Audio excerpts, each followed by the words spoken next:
Welcome back to Reading Bear.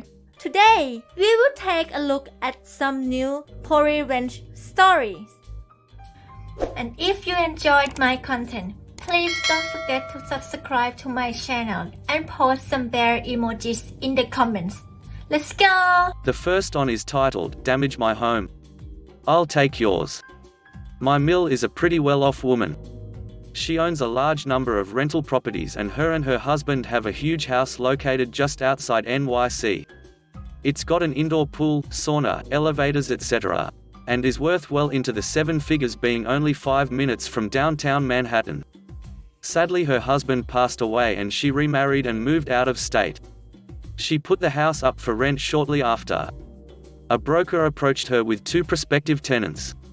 The tenants were music producers and had some legit acts they worked with. One of them was the business guy and the other was the talent. The talent I'll call Ben.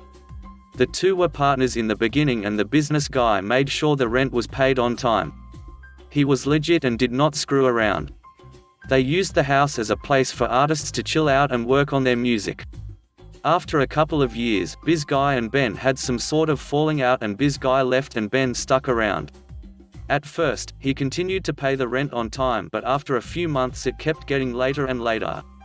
By itself, not the worst thing. Owning real estate, it comes with the territory. But he started getting aggressive, racist, as Mill kept insisting that she needed to be paid. Mill is not a mean person and values politeness and manners above all else. Finally, Mill had enough and had him evicted. After the eviction, they went through the house and assessed over $100,000 in damage. Sig burns in the carpet, stains on the wall, pool filters and plumbing damage etc. She took him to court, won and had a lien placed against all his property. Ben was dead broke at this point aside from his home, and she just didn't see the point in trying to get blood from a stone, so she just moved on. Fast forward about 15 years. Mill receives a notice in the mail that the bank is foreclosing on Ben's home. Because she had a lien placed on all his assets, the bank was asking a judge to dismiss her lien so that they could collect what they were owed from the sale of the home. Mill was obviously going to contest this. But then she got clever. She approached the bank and basically said, "Look, sell me the house at fair market value less what I'm owed and you'll save on foreclosure costs, brokers, lawyers etc. I have cash on hand and it's a win-win for everyone." Bank agreed and she purchased the house for almost 25% below market value. Mind you that 25% was money she was owed anyway, but still, she didn't think she would ever see it again. Of course, given all of Ben's whole behavior, she wasn't going to just take the house without having him who was going to take it. So she found out the day they were moving out and stopped by. Ben had a bit of difficulty placing her. It had been over a decade since they last spoke, but once he realized who she was, he basically cussed her out. She never said a word, just smiled. She has since rented out his home to a lovely family with no issues. The next one is titled, Spend the Money I Gave You for Bills? Criminal justice will be served. The background: I lived with a group of people who I thought were my friends. They were 2 couples, and we all lived in the same house for almost 2 years until I recently moved out. There were David and Tina, and Brittany and AJ. I was the only single person there. There was a debate on how we should pay the bills, but we all decided to give the money to the person whose name was on the bill. David paid the mortgage, Tina paid the water and electric, gas, and I paid the internet. It came to the point where I was paying close to 80% of the mortgage by myself, the entire water bill, about 75% of the gas and electric, and I was paying the internet bill by myself. I was giving the money still to the person in charge of the bill, but came to find out about that 10 days before I moved out that the mortgage was defaulted on, and the house was in foreclosure. Also, the water, gas, and electric bills were in constant threat of being shut off, and that the only up-to-date bill was the internet.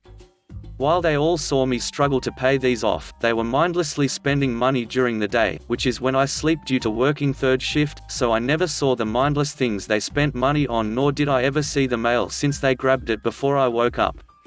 Brittany never paid anything as she was having her check garnished due to unpaid student loans, but she always had expensive makeup. AJ never held a job for more than 2 weeks, and David and Tina were always calling into work, knowing that I wouldn't allow them to go without a home due to our history. One day, I woke up while they were all out and about doing something or other, so I went to go check the mail as I was expecting a package when I saw the bills in the mail, so I decided to investigate. I opened up the gas and electric bill, as they are by the same company, to see a total amount of almost $400 and being at risk of being shut off. I was shocked and upset. I knew right then and there what was going on. And I vowed to screw them over as hard as I could. The revenge, I had just interviewed for a new job that paid almost double what I was making, and I knew that I interviewed well with them, so I told myself that if I got the job, I would give them a 30-day notice and move out, and as it was close to the end of the month, and I had already paid them, I would be moving out before the 1st of February. I got the call with the job offer the next day, which I happily accepted. I did the paperwork for the background check, and it all came back clean. The same day I accepted the offer, I typed out a 30-day notice and recorded myself, with my phone in my breast pocket, handing it to them, explaining that I was moving out. I started my job and my hunt for an apartment close to my new job, which I found within a week of starting. I took almost the entirety of my checks, set them aside for rent, deposit, and basic things that I would need. I was asked several times to help with the next month's bills, to which I said no, as I was saving for my own place and that they had plenty of time to come up with the money between the four of them because I was doing it all by myself pretty much on a meager pay rate of $11 an hour before my new job. There were a lot of scowls, passive-aggressive behavior, and flat-out attempts to take or use my things or foods without permission. The day came when I finally went and got my U-Haul and had a few friends help me move. Free drinks and free lunch are the best payment ever, as they shared it all with me. I was determined to get it all in one go, so I got the biggest one they had, and we got everything packed up. I took everything that was mine down to my pizza stone, which they loved, my expensive kitchen knives which they would use and never clean, even my toilet paper that I had bought 3 days prior because I needed it. A few rolls went missing very quickly. After moving everything, I sat down on my couch, looked around, my cat in my lap, and breathed a sigh of relief.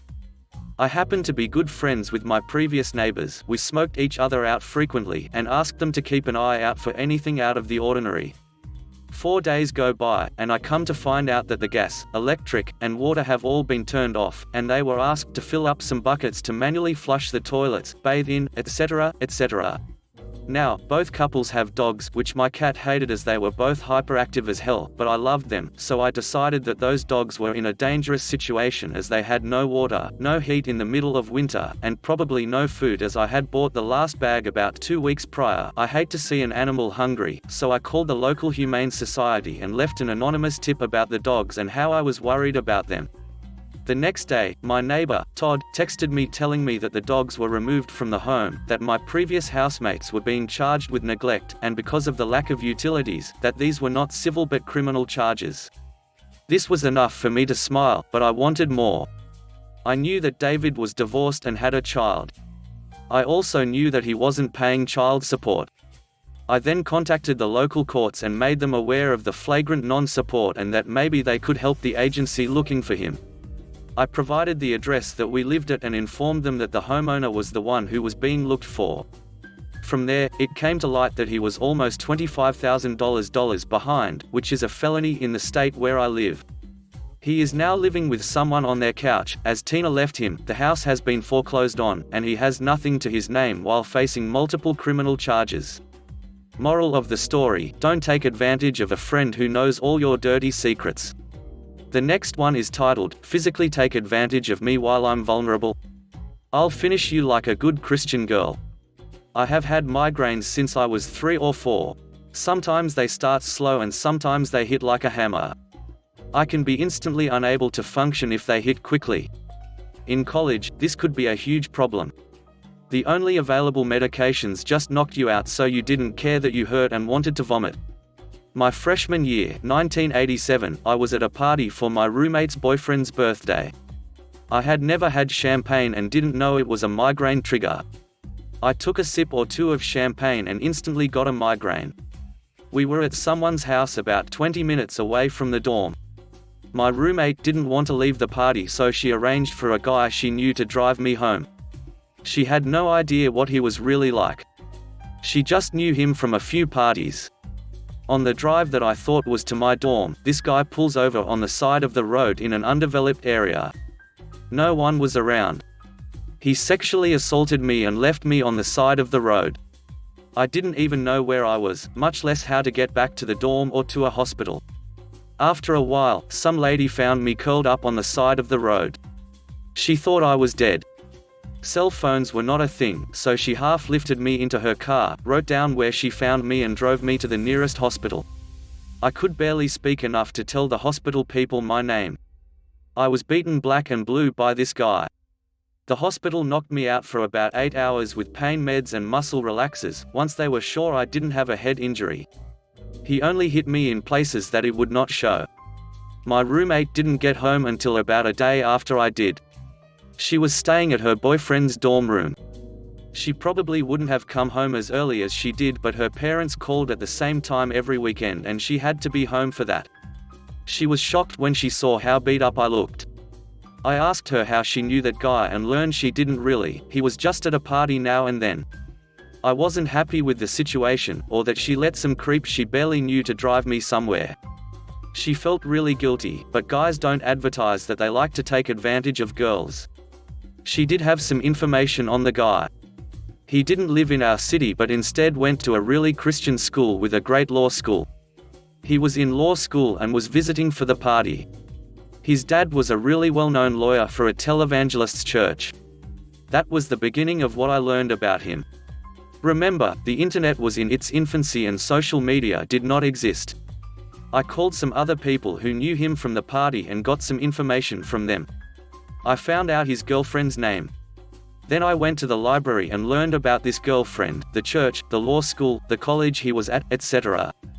I had photos from the hospital. I had declined to press charges because even then I knew that it would be hard to prove. Even with all the bruises. It would be my word against his. He was from a good family and went to a Christian college and law school. My family was not prominent, and I was wearing a miniskirt that night. At the time, it was normal for lawyers to smear victims based on what they wore, if they had a drink, especially if they were under 21, etc. I didn't want to have to deal with all of that. I just wanted to ruin his life without having it ruin mine. I got phone numbers for the dean of his law school, the head of the college overall, for his father, for his girlfriend, and for the person who owned his apartment complex. He lived in some fancy apartment owned by a guy who was a big donor to the college. It was for people getting master's or law degrees or medical degrees after they already had bachelor degrees. The apartments were given out as a type of scholarship to the school, and they were supposed to be really nice. I never went there, so I don't know firsthand what they are like, but I heard about them from this guy's friends. I wrote some letters, including tear stains that made some of the writing blurs a bit. I included copies of the photos of my bruises. I said that I didn't want to press charges because I knew it would be an embarrassment to the college, law school, televangelist, his parents, whichever one fit the person I was writing to. I just thought they ought to know because he could harm a member of their family, congregation, school. He could also be a huge publicity nightmare if he did this to someone else, and I didn't want that because I believed in their message sent to the church and the school. I called the girlfriend, her number was in the phone book, and told her that her boyfriend sexually assaulted and beat me. She cried and said he had beaten her too, but she thought it was her fault. I told her the assault was not my fault, I was trying not to puke when he attacked me. I told her to stop seeing him and have nothing to do with him if he treated her that way. She said that her family would be upset as he was from such a good family and he was so well thought of at the law school. I didn't tell her that I was working on ruining that for him. I sat back and waited for things to happen after I mailed the letters. His family was shocked but not surprised. They wrote me an apology, saying he had been in trouble before but they thought he had gotten better after the church intervened in his life. Apparently, he hadn't, and they were cutting ties to him. The man who owned the apartments actually called me. He wanted to hear what happened from me so he could figure out if I was telling the truth. So I told him what happened and why I didn't press charges. He believed me and started eviction proceedings. A representative from the church called me to ask me to stop telling lies about the guy. I told them that they shouldn't protect an attacker. To ask girls he dated how he behaved because his girlfriend told me that he beat her when he got angry. They were shocked. I never heard from the college, but the dean of the law school called me. He asked if I told the truth and assured him that I had. DNA wasn't commonly used, it was first used in a criminal case that year, so it was my word versus his word. Just the accusation was enough to have the guy kicked out of law school, especially with the photos of my bruises and the tear stains on my letters, which was the reason I wrote them out by hand and let myself cry while I wrote them. Apparently, those accepted to that law school should be above reproach.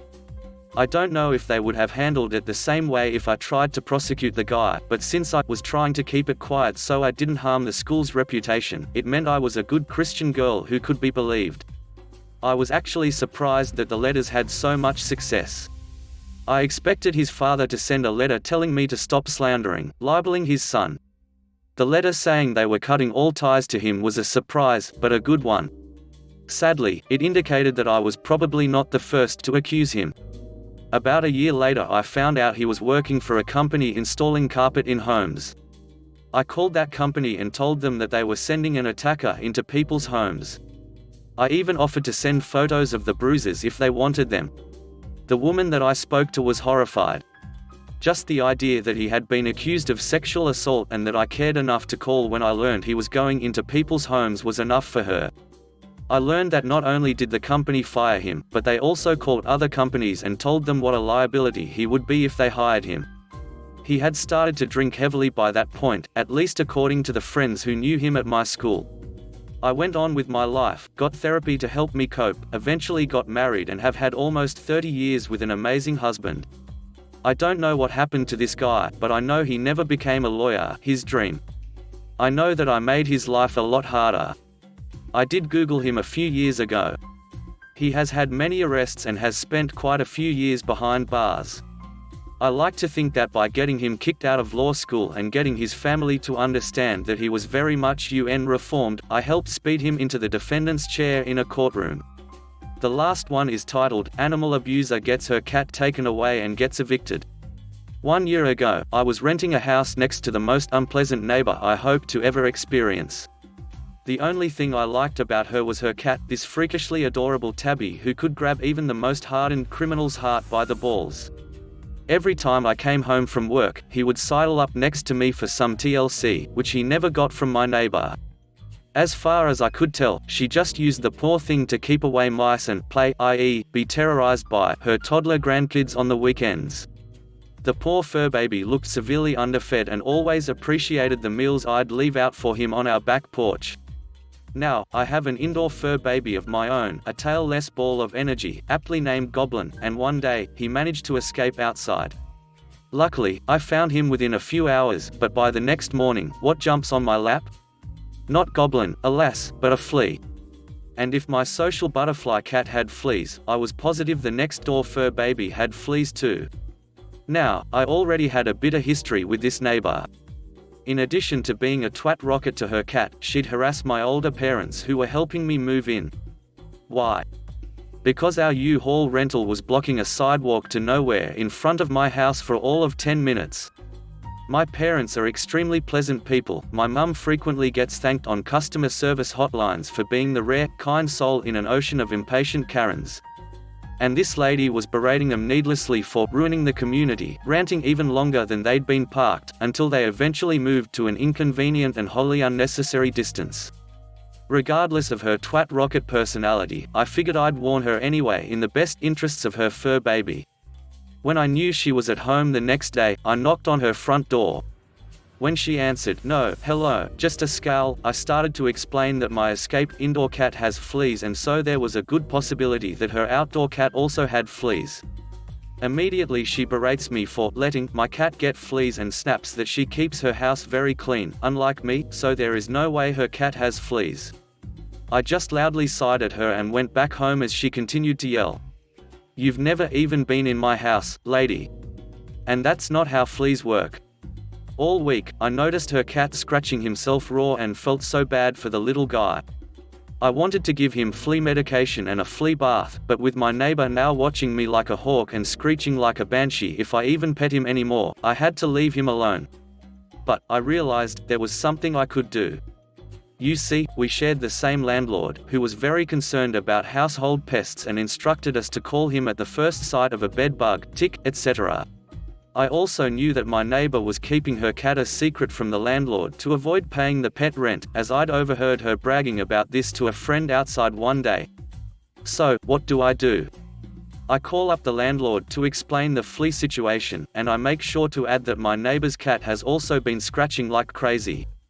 There's a pause. Did you say she has a cat? Yes, I assure him, she definitely has an indoor-outdoor cat. Turns out that my neighbor had harassed our landlord into replacing most of her carpet due to her alleged cat allergy. I don't know why the landlord caved into this, but it wasn't cheap. And now our landlord learned that not only had Madwoman lied about an allergy to score a free renovation, but she hadn't paid pet rent in more than a year. Well, an exterminator gets called, and our landlord himself shows up to oversee the whole thing. We had both received a flyer taped to our front doors giving notice that he would be coming to our houses on the date, but I may or may not have removed my neighbors, so she wouldn't be able to just hide evidence of her cat for a few hours. So, our landlord arrives, and I listen gleefully with my window open as my neighbor tries to prevent him and the exterminator from entering. Eventually, she allows them to come inside, where there is obvious evidence of a pet living there. I don't know exactly what transpired between her and the landlord, there must be other crap on her record, being such a nutcase, but a few months later, I had a new next-door neighbor. And guess who Madwoman purposely abandoned during the move? Her poor fur baby, who became a much-loved and flea-free member of our house. Thanks for listening.